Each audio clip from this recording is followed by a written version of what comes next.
देश भर की तरह उत्तर प्रदेश में भी कोरोना के मामले काफी कम होते जा रहे हैं और अब ये मामले कुछ 100 में निकल करके आ रहे हैं। लेकिन क्या स्कूल खुलेंगे? सबसे बड़ा सवाल यही है और अभिभावक से लेकर सबकी चिंता और सबको जानने की ये जिज्ञासा है कि आखिर स्कूलों का क्या हो रहा है। कोरोना के इस दौर के बाद कैसे खुलेंगे स्कूल?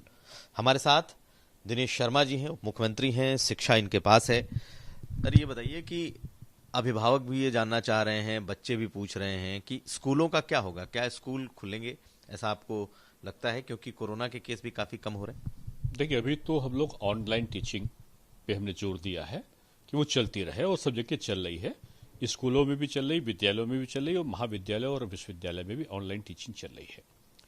विश्वविद्यालय और महाविद्यालयों में जो फाइनल ईयर की परीक्षा है या जहाँ पे नहीं हो पाई थी सेकेंड ईयर में भी, उनकी कुछ परीक्षाओं को हम लोग 1.5 घंटा और 1 घंटा की अल्पावधि में, अलग अलग विश्वविद्यालयों में नियम है, उनमें हम उनको कम पेपर्स को करके संपादित करा रहे हैं। जुलाई माह में ही संपादित हो जाएंगे, कुछ बचेंगे तो अगस्त के प्रथम सप्ताह में समाप्त हो जाएंगे।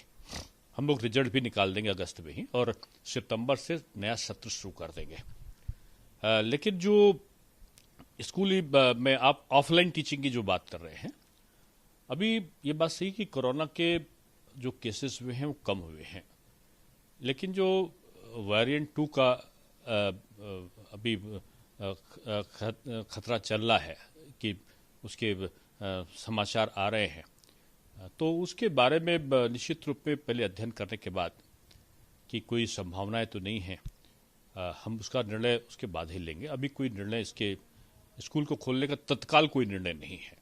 बच्चों की सुरक्षा, जैसा प्रधानमंत्री जी कहते हैं, वो हमारी प्रथम वरीयता है और हम उससे कोई रिस्क नहीं ले सकते।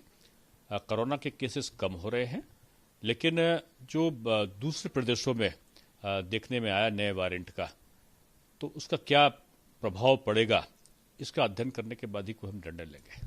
Delta variant, delta plus variant, इस तरह की चीजें, इसकी चर्चा चल रही है, लोगों में अभी भी थोड़ा डर है। तो क्या आप इस पर कोई अभी स्टडी सरकार कर रही है या फिर वेट कर रही है? एक टेंटेटिव कुछ मानकर चला जा सकता है कि कब से खुलेगा ये ऑफलाइन स्कूल?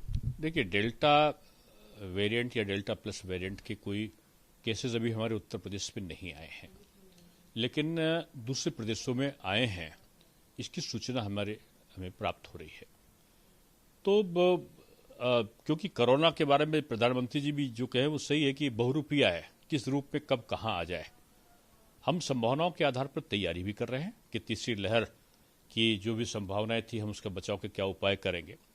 आएगी कि नहीं आएगी ये तो भविष्य के गर्त में है कि क्या होगा, लेकिन हम अपनी तैयारी अभी से रखे हैं। स्कूल इसलिए नहीं खोलेंगे कि बच्चों पर दुष्प्रभाव की संभावना ज्यादा व्यक्त की जा रही है, तो इसलिए भी हम लोगों ने कोई इस पर निर्णय नहीं लिया है। समय के अनुसार जैसे जैसे प्रभाव कम होगा, हम लोग इस बारे में अध्ययन करने के बाद ही कोई अगला निर्णय लेंगे।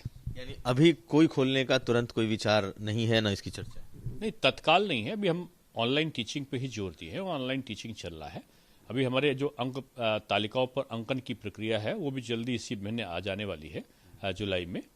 और उसके बाद हमारे जो सत्र है वो नियमित रहेगा। सत्र के नियमितीकरण में कोई असर नहीं आएगा। हाँ, बच्चों की ऑफलाइन टीचिंग कब से शुरू होगी, ये निर्णय हम लोग परिस्थितियों का, कोरोना के प्रभाव का, दुष्प्रभाव का आकलन करने के बाद ही हम कोई निर्णय लेने पे सक्षम होंगे। तो उप मुख्यमंत्री दिनेश शर्मा ने कहा कि फिलहाल स्कूल नहीं खुल रहे हैं जब तक पूरी तरीके से तय न हो जाए कि कोरोना का क्या असर होने वाला है, तब तक स्कूल उत्तर प्रदेश में नहीं खुलेंगे। ऑनलाइन क्लासेस चल रही हैं, वो चलती रहेंगी। हाँ, ये जरूर है कि किसी का वर्ष नुकसान नहीं होगा।